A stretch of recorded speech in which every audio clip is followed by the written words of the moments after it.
Hello and welcome to the iTnews podcast, brought to you by Lacework and the 2024 State of Security Report. I'm Ry Crozier, Editor-in-Chief of iTnews. Stay tuned until the end to hear Anthony Rees, Field CTO at Lacework, discuss the importance of security hygiene, cloud posture and code security, along with the need for visibility and prioritising internet-facing assets to protect critical data and infrastructure. But first, iTnews Associate Editor Eleanor Dickinson interviews David Griffiths, the Chief Information Security Officer of Northern Beaches Council in Sydney. Griffiths shares insights on developing and implementing a cohesive security strategy for the council, emphasising the importance of understanding information control, applying appropriate security measures, and building a roadmap for the future. He also discusses his transition from state to local government, highlighting the unique challenges of managing security across a diverse range of services, and the importance of leveraging external partners and tools to enhance cybersecurity capabilities. David, great to have you in the studio today. Thanks very much. So to get us started, why don't you share with us at a high level some of your security strategies, including some of the key pillars and focus areas?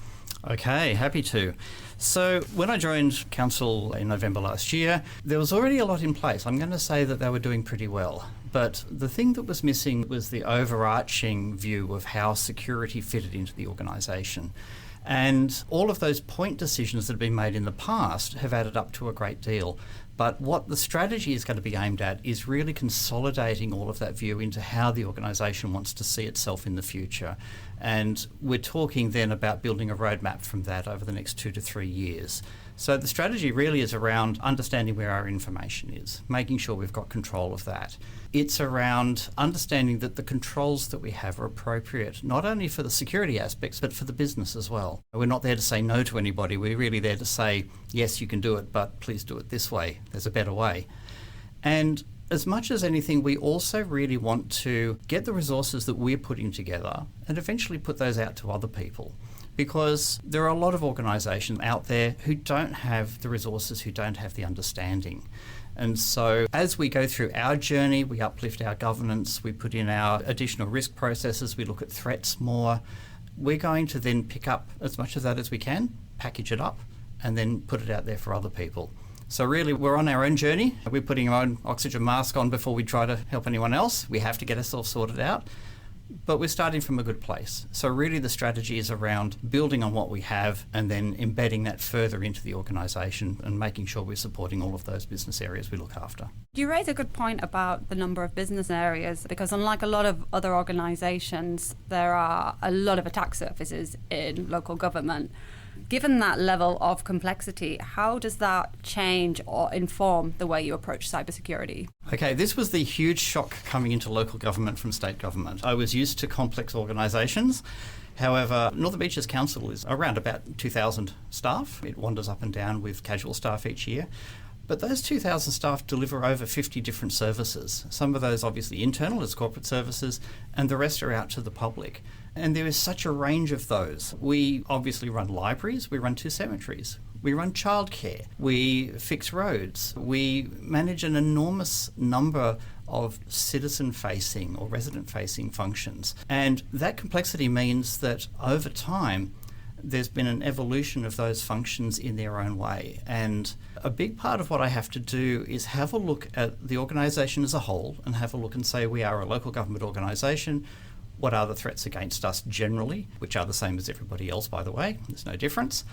And we have to put in as many sort of common controls as we can. So we want to standardise, we want to consolidate, we want to provide a single way of doing everything that we can. But over and above that, then there are all the various business areas that will have their own systems, their own processes, their own requirements, their own security requirements in the case of information regarding children. So very much it has to be a pragmatic approach. We can't just specify something and say, everybody's doing it this way. What we can do is, we can say, this is where we want everybody to be. This is the outcomes we want. And what we'll then do is we'll work with each of you to give you part of that and then hopefully get you over to give the rest. I didn't imagine you'd say working in local government could be more complex than working in state, but I would be interested to know what some of the other main differences you've encountered since moving from state government to a local role. I had a very long time in state government. I was in state government for 19 years, and so I had IT roles, I had security roles, I had all sorts of things, and it was a wonderful journey. Absolutely was. In my last role in cybersecurity in New South Wales, we were very much at arm's length. We were looking across the whole of an organisation that employs 350,000 people, but that's then broken into all of the various departments. That is then broken into all of the various agencies under that. So you're right, there is an enormous amount of complexity. But in each of those cases, the bigger departments have their own security team.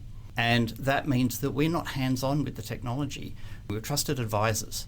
And Cybersecurity New South Wales as a whole has a mission to really uplift cyber maturity across New South Wales government. And my little team's part in that was providing cyber intelligence and incident response assistance. But now I'm in council. All of that knowledge that I've gained, all of the experience I've had in other security roles can be applied directly because I'm now talking to the people who implement. I'm talking to the decision makers. And it means that I'm able to put these things in place that we've been telling other people to do. And then that means I can follow them through and see the outcome, and then we can adjust them as needed. It's a very different environment, but look, both tiers of government are fantastic to work for. They all have their quirks, but nevertheless, good fun. And you were tasked with helping out local councils before, while you were working in your role at Cybersecurity New South Wales. How eye-opening was that for you? What did you see that local councils were perhaps doing or even not doing, and how did that then take you into this role? Well, it was an interesting journey. When we first started, our focus was really on the major departments in government, but over time we did start to get some visibility of councils, and in particular they started reporting incidents to us. And it was eye-opening because I had a couple of staff, and there are others in the branch who have had experience in local government, but generally I didn't know how local government worked. And through working with them, it first of all gave me an enormous amount of empathy for people in leadership roles in local government because they are complex organisations. They have enormous responsibility. The people that you're going to upset if you release their data live around the corner from you. They can come and visit you. So we had a lot of councils who did reach out for us to advise them and give them information. The strategy side of things was something I wasn't personally involved in, but nevertheless, councils were really keen to learn what other people were doing, because I think a lot of the people who contacted us had enormous responsibility themselves, but they were alone. There are a lot of councils out there who are very small. There's a great list on Wikipedia of the number of constituents that the councils in New South Wales look after. About a third of them have less than 10,000, I think it is. And that means that they're small organisations, and if you have somebody in there with some security knowledge who understands there's a problem, it's falling on that person alone to solve that problem. And they've also got the weight of then having to drag the organisation with them. And so a lot of our work was really putting context around how they could have those conversations, making them aware of some of the technical issues that were very common in councils. A lot of councils at the time I was doing this hadn't done any sort of cloud migration for their email systems. So when there were some attacks around Exchange servers, there were a few councils who got caught up in that, much less in New South Wales because a lot of the agencies in New South Wales government had actually done their cloud migrations and no longer had on-premise Exchange. So understanding that there's a different approach, different level of technology, different political landscape, different hierarchy in the organisations, it was hugely beneficial in being able to work with them, and as you say, it was quite eye-opening. And it must have surely stood you in good stead then when you joined Northern Beaches Council. It did. I have to say it was invaluable experience.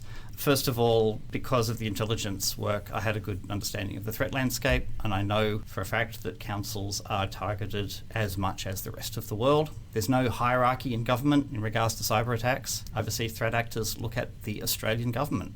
They don't care about what level you are. And as well as that, the incident response experience. Going through daily meetings with some councils, talking to their senior leadership, talking to their IT people, their managed service providers, it gave me a sense of what's important at a local government level.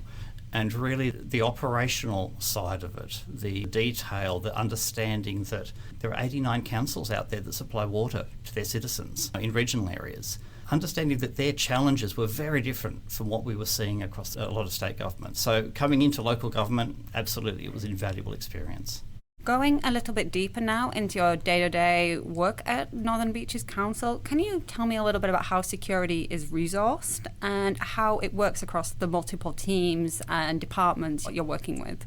So this was another nice surprise in joining Northern Beaches. The security operations team is actually a virtual team. We have a couple of dedicated resources, but then we also have resources from other teams around infrastructure. And that means that we've got a group of people who, first of all, have had fantastic experience in the past. Many of our people have come from corporate environments or have come from previous councils and gone through the evolution of councils being merged together and understand all the complexities of that. So it's a very small virtual team. And that means that we do rely on other resources in IT to do work for us. And I'd say we spread that fairly well. It's a very capable function. Where, of course, we have to think things through is capacity. And again, coming from an incident response background, capacity is one of the real keys because you need to be able to respond quickly. It doesn't matter how good you are if the volume of work you're doing is so high that you're not getting to the thing you need to see next really quickly. But as a function, there's good business engagement. Since I joined council, I've met with almost all of the senior business leaders. I've had great engagement from them. I've had good questions. I've had good support. In fact, as far as managing security, this has been one of the easier roles to start to get traction in the business, which has been fantastic. So when you've got good people delivering and you've got the people above you then supporting, it's a great match. You mentioned as well capacity. I think that's an issue for every organisation and just being able to stay across everything. And for that reason, that's why some people are on call 24 hours. And also for that reason, that's why a lot of people will outsource their security operations centre or use managed security services providers. Do you yourself have that kind of level of support? We do. We do have a service provider that we work with. In fact, we have a few that do different jobs for us. And it is an essential part of it. And we have to acknowledge the fact that we can't attract and retain staff at a local government level, considering what the pay rates are, considering the competitive market. And unfortunately, security is not a single thing. Security requires dozens and dozens and dozens of separate skills, and they all have to work together. If you try to build that into your organisation, when you're a small organisation like us, you will end up with a few very talented people who know everything, but it doesn't give you resiliency. And so we really need to rely on some of our outside partners for those functions that, first of all, do have to continue 24/7. It is a luxury to be able to sleep at night. It's nice.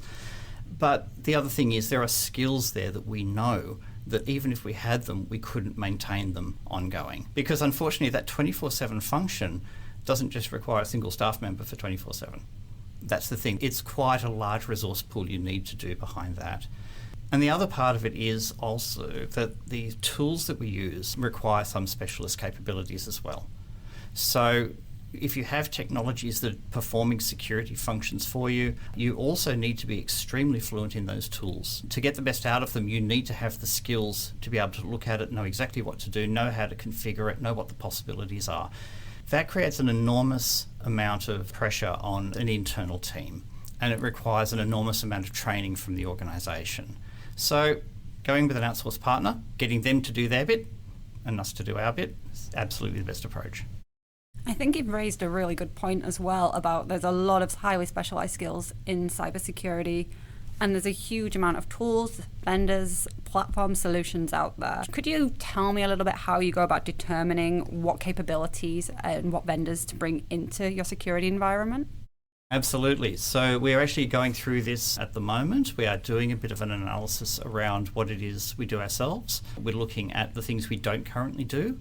And we're putting together very much an enterprise architecture view of business capability, because what we want is narrow down the functions that the team can perform, narrow down the capabilities that the organisation generally needs. We don't need to do everything ourselves. And then we want to try to work out how we balance that internal capability with those externals. And specifically around tools, that means that we're looking very specifically at the types of functions those tools perform for us. Because, of course, there are lots of different ways you can go. You can have a single tool or a single company or a single service provider that does everything. Or you can have a look at various service providers who might be specialists in a particular area and look at how they work together. And so very much it's around what does the organisation need, how are we going to define those as requirements, and then having a look at what those tools are actually doing for us. Because there's a great quote out there about the fact that threat actors live in the gaps between the tools. And it is true. You don't want to have specialist tools that cover 80% of what you need. What you need is 100% at some level. So very, very much performing that business level analysis, then working back towards what the tools offer is a great way. And making sure you're not overcomplicating it for yourself as well, of course. Absolutely. Managing tools still takes an overhead. And so again, with a small team, you don't want to be spending your time managing the tools. You want the tools to be actually taking work away from that team so that the team can do other things. Speaking of tools, taking away work from other teams, I have to ask you the obligatory question now. How might AI impact security operations? What a great question. I knew it had come up too. AI as a single thing is discussed a lot, and of course there's lots of different types of AI. As well as that, there are lots of different types of organisations. I think AI for the general public is a worry because threat actors are using it to craft better communications that are more convincing. Now, for the general public, you may not have the capability or the opportunity to learn how to detect those and how to mitigate them. In a corporate environment, though, we can educate our staff and we can block certain things using the tools that we've got. And even if somebody clicks on something or downloads something, there can be compensating controls for those actions as well. So in a corporate environment, there is a certain amount of shielding, no matter how good the threat becomes. Doesn't mean that every threat's going to be the same. Absolutely not. Once you get up to the more sophisticated ones, they'll get you one way or another because that's their job. They've got teams, office blocks full of people. But for everyday things that we see come through the door, there are those compensating controls. AI is going to present a threat, I think, more when our organisations are well set up enough that the criminals cannot get in anymore. If there's one thing that I think that has been proven over the last few years, you don't really need AI to break into a lot of organisations. Cybercrime especially is an economic venture. Why is somebody going to spend extra time configuring AI to do something when actually you've left all the doors open? So once we get to well-managed organisations that are well-resourced, that know where their information is, know how it's controlled, and have all of the processes in place to keep that going, AI is going to be a much bigger problem because then it's worth investing in for them. I think that's a really good point you've raised there. You've now been at Northern Beaches Council more than 6 months. What would you say is the most impactful thing you've done so far from a security perspective in your first year? Apart from the fact that we have some boring framework things that we've put in place, we have some new policies in place, which is great. I think the thing I'm most happy with is the level of mind share that I've got from the executive and the business leaders and my colleagues as well. I have managed to have some fantastic, very honest conversations around security with all of these people. And as much as anything, I think that's changed the narrative a bit. My colleagues who were there before me have done an awesome job in preparing the organisation for those conversations. There is nobody, I don't think, especially at a leadership level, who doesn't understand that there is a risk. And I have seen organisations who just say, oh no, it doesn't apply to us. Nobody's going to come after us. We're not in that space. But when I joined, there was a sense of, we know about it, what can we do about it? And what I've tried very hard to do over the last 6 months, 8 months, is to build up that level of knowledge in all of the people that I'm dealing with so that it's no longer a thing that's out there that they read about or they hear about. It's now something they're starting to understand. They've seen examples. They understand, the difference between state-sponsored threat actors and criminal actors. They can see examples of why they're different. The level of discussions have improved. The mind share, the conversations, the questions I get back from people have improved. And from all of my security roles throughout my career, changing the organisation is much, much harder than publishing policies and putting in technology. And I feel as though we're starting to make that shift now. Just as a final question, if people are excited and wanting to potentially work in local government cybersecurity, what's the best advice you can give them? Do it. Absolutely do it. I've had a lot of people ask me, I want to get into cyber. What should I learn? Should I go off and do this course? Have a look at what you already know and see how it applies. It is astounding how many backgrounds people in cyber careers come from. They don't have to be technical. In fact, the majority of people in my last team were not technical. A lot of them had intelligence backgrounds. And that means that you can adapt a lot of your skills from any other role to cyber, because cybersecurity isn't a single thing. You're doing governance, you are doing risk management, you're doing technology implementation, controls design, auditing, forensics, incident response, even communications is a specialist field within cyber. So anybody coming from any background should first of all consider whether their skills are appropriate. And as far as local government goes, the one thing that's really got to happen is for those roles to exist. And again, it might not be a dedicated cyber role, but it might be an infrastructure role, or it might be a risk role or an advisory role that has an element of cyber, or the opportunity to introduce cyber. And that is as much value as having the dedicated cyber resources for a small organisation. Not everybody can afford to have dedicated people, but if there's a group of people who understand it well enough, then you're off to a very good start. And it means you can have sensible conversations around it. Securing the organisational network is, perhaps, the highest priority facing security teams. Every facet of cybersecurity, from managing identity through to mitigating the risk of data loss, has a link to the network and its supporting infrastructure. Anthony Rees, the field CTO at Lacework, says there are many challenges in network and infrastructure security. But by taking an audit approach, organisations can bolster their security to ensure their corporate crown jewels are as well protected as possible. The biggest risks that I'm seeing in the industry at the moment are really centered around cloud identity and zero-day vulnerabilities. Breaches caused by phishing and by compromised credentials are making up around about 15% of all of the breaches that we're seeing across the board. So it's a really important area. The second part around the zero-day vulnerability is really centered around a lot of the common vulnerabilities that we've seen that have been exploited, like Log4j, WannaCry, Heartbleed, all of the big ones that we've seen out there in the industry. And they're very, very difficult for the industry areas to be able to number one, to be able to look after, and to number two, to be able to improve the hygiene in those areas. In such a complex threat environment, it's important to put efforts on areas that will make the biggest difference. Rees says a focus on security hygiene, cloud posture, and code security are essential. If we look into those three main areas, security hygiene is about making sure that the cloud environments that you have are as secure and as up to date as possible.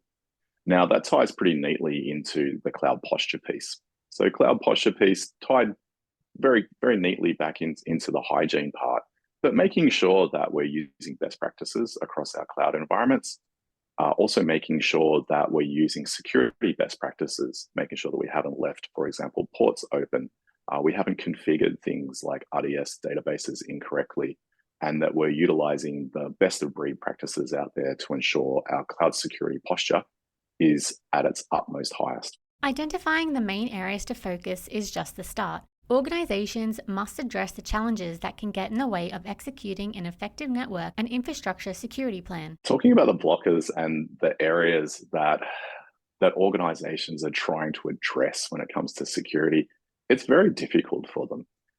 Now, the areas that I break it up into are really around the availability of security experts in the industry, the prioritization of risks and threats within their organization, and understanding attack chains. So if we look at those individually, the security experts problem, it's only getting more difficult. So we're seeing around the world, more than 40% of companies globally are still struggling to be able to fulfill cybersecurity roles. Prioritizing the risks and the threats, always been a bit of a challenge. Prioritization is not just looking at prioritizing what common vulnerabilities we should fix, what cloud posture items that we should go and address. There's also prioritization that happens within the business itself. I always help my customers to understand what are the resources that are of most concern. And then, of course, what can we prioritize within there? What are the top vulnerabilities that we should be looking at?